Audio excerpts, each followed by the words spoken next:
the volleyball community's response is, well, no, like I have to be forward in order to create this forward momentum into my attack. And from a concept standpoint, it makes perfect sense. But there is another way to allow your body to carry the acceleration of the approach through that stride without sacrificing this chest posture. And let's rewind a little bit. Why do we want to maintain this more upright chest posture? Well,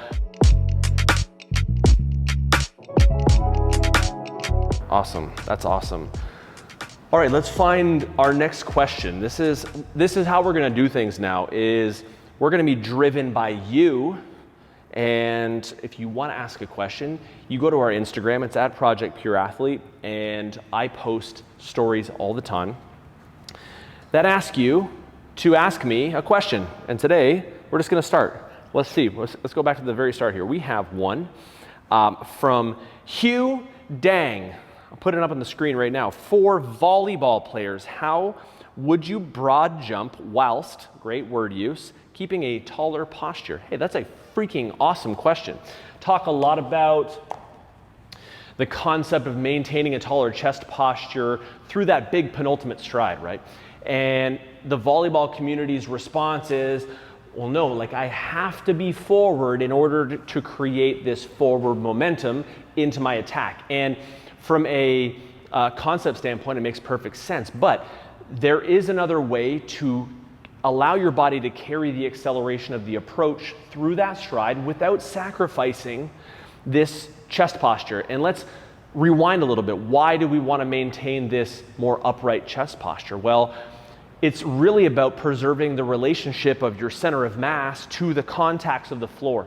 And the reason we want to do this is to be able to optimize our time on the ground, right? If we throw our center of mass out ahead of our feet, the feet, number one, have little time to be able to create the contractile force into the ground. Also, little time to be able to utilize the eccentric braking forces of this awesome block foot, this last foot here, right? We end up out in front and we do what's called blow through contacts. We end up kind of rolling through those points of contact very quickly, and it's too much momentum, not enough time under tension.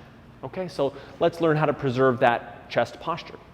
How do we do that? Well, number one is a smooth acceleration. So as an attacker in volleyball, doesn't matter what position you're playing, we're making sure that we are timing our set correctly. If we release our approach too early, it's happened to you, it's happened to me, I played volleyball for many, many years, is you go and then you slow down because you've realized, shit, I rushed the set. We slow down and then it becomes kind of like a stop and jump. And then we've disconnected our approach from our jump. Number two is going to be when we do elicit that approach, we don't want it to become so mechanical that it throws off our natural body rhythms, right? Volleyball world, big time here, right? We get this like forward, backward, and it becomes almost robotic.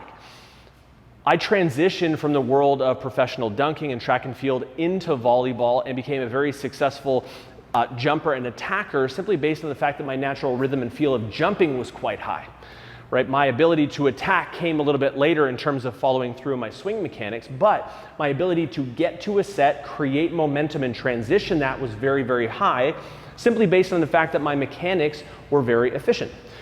Chest nice and high, we're coming through our approach, our body kind of preloads a little bit, our hips lower, so this prevents us from spending that extra time on the ground lowering through these last 2 feet. If we already get to that low point, we're through this penultimate stride, we hang a taller chest posture so we can keep our eyes on our setter. We also can keep our eyes on the floor. We then can be able to make more intuitive decisions to where this ball is actually going to go versus if I'm coming through this position head forward and down, right? We dive. I'm looking up, I'm putting my body in all types of bad positions into that broad jump, and then I'm making the decision as I'm taking off. Why not have a little bit extra length of a look at the court so we can open up those options?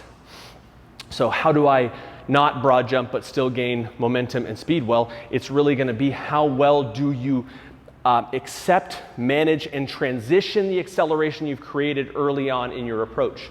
So developing that smooth approach, it's patterning it. It's understanding that we can kind of elicit the same approach over and over again and really just change our position and starting on the court where we're starting from versus having to always change what we're doing mid-stride of our approach. High efficiency, high output. All right, so keeping that chest posture high is really just drilling those positions. I love our step, push, punch option. This is a standard volleyball approach. It's simply lower those hips. We step once, we keep the hands close to the body. We push, punch, and land. And what I'm doing through this stride is really thinking about leading that penultimate with my hip, not my head, right? So I'm driving hip through versus driving head through. It's going to give me a little bit more practice on managing speed in good position. Okay, so long story short, long-winded answer to short answer is how not to broad jump but still carry speed through is drill the approach. Don't be afraid to work on your jump separate from your attack so that you build that efficiency into your jump. And as a result, when it comes to our game, when it comes to being on the court and actually being in the throes of a match, our body's more likely to make those intuitive decisions, which is carry the speed, have better position, and transition through that takeoff without sacrificing all of that great ground contact time that'll help you not only travel distance, but get higher. So now we're carrying energy into our attack from a higher position, just opens up options, right? That's what we want. We want more options on the court. I think that's a good one to start with. Hey, great question. Like I said, if you want your question answered here on Project Pure Athlete by the jump guy, one of the jump guys, Coach Ty, just go to our Instagram at Project Pure Athlete and type it in. I don't know why you'd be typing like this in your phone, but type it in. I'll look at it. And hey, I'll probably see you here next time. Thank you for being here with me. Have an awesome day. See ya.